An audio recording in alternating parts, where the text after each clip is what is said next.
Kita akan membahas soal hukum Hess pada UTBK 2021. Sekarang kita perhatikan diagram ini. Ini anak panahnya ke bawah, berarti ini keadaan awal, ini keadaan akhir. Kemudian ada juga yang ini ke bawah, delta H2, tapi yang delta H3-nya ke atas. Pertanyaannya, besarnya entalpi reaksi 2NO tambah O2 menghasilkan 2NO2 gas. Nah, untuk menjawab soal ini, kita perhatikan hukum Hess.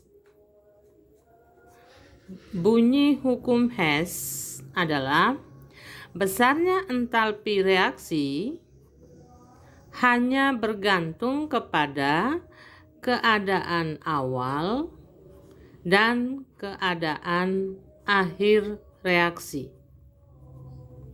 Tidak bergantung kepada jalannya reaksi. Nah, ini tidak bergantung kepada jalannya reaksi. Hanya bergantung kepada awal dan akhir.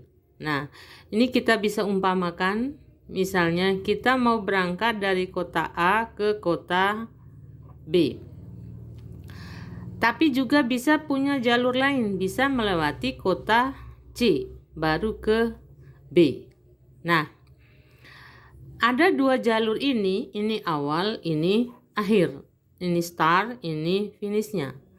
Seandainya ini delta H1, delta H2, delta H3 nih, maka A ke B sama saja dengan A ke C baru C ke B.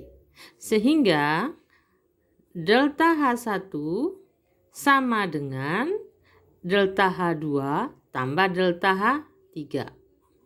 Delta H2 tambah delta H3.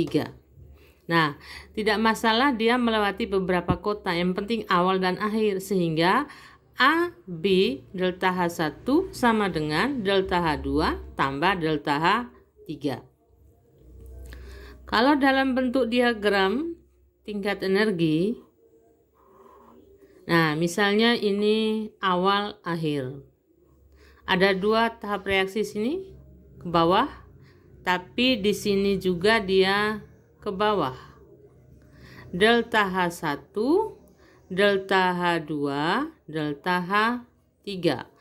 Awal dan akhir sama, tapi ini langsung, ini dua tahap.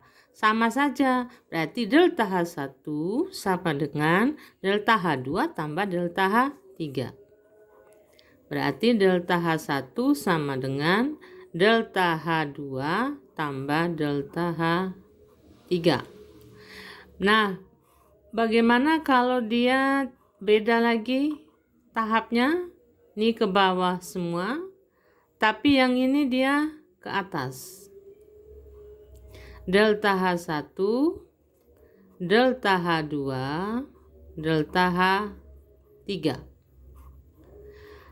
Delta H1 sama dengan delta H2 karena kebalikan berarti min delta H3.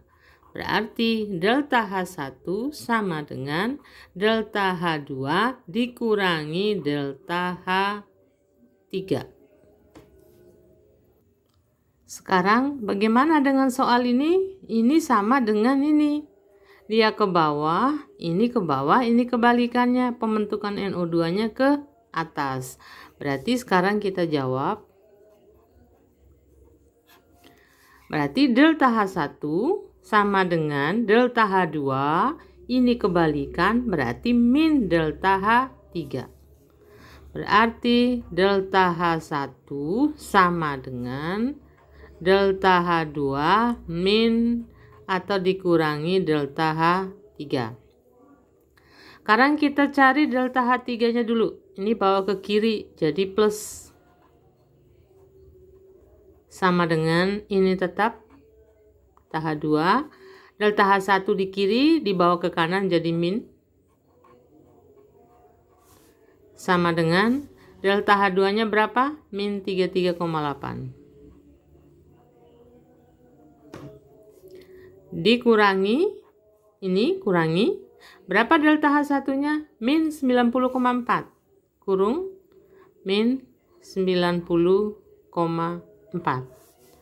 sama dengan min 33,8 min kali min plus 90,4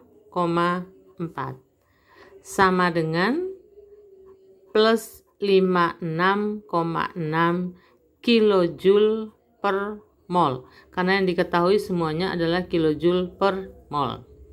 Nah, sekarang per mol berarti ini untuk 1 mol. Pertanyaannya, berapakah entalpi reaksi untuk 2 mol NO2? Ini ada angka 2. Di sini untuk 1 mol. Karena di sini 2 mol, kalau 1 molnya plus 56,6, berarti kalau 2 mol dikali 2, tinggal 2 kali plus 56,6 sama dengan plus 113,2 kilojoule saja, karena ini bukan 1 mol, karena 2 mol. Kalau 1 mol dia kilojoule per mol. Nah, berarti jawabannya adalah plus 113,2 kilojoule. Nah, tambahan informasi, kalau dia positif berarti dia ini adalah reaksi endoterm. Reaksi endoterm, reaksi yang menyerap kalor, dia menyerap kalor, maka dia anak panahnya ke atas. Nah, yang ini anak panahnya ke bawah, berarti reaksi eksoterm. Ini ekso negatif. Dia juga ke bawah negatif, maka dia juga ini adalah ekso. Jadi kalau positif endo, kalau negatif adalah ekso. Sekian pembahasan soal UTBK 2021 kali ini. Semoga bermanfaat dan semuanya kalian sukses. Wabillahi taufiq wal hidayah. Wassalamualaikum warahmatullahi wabarakatuh.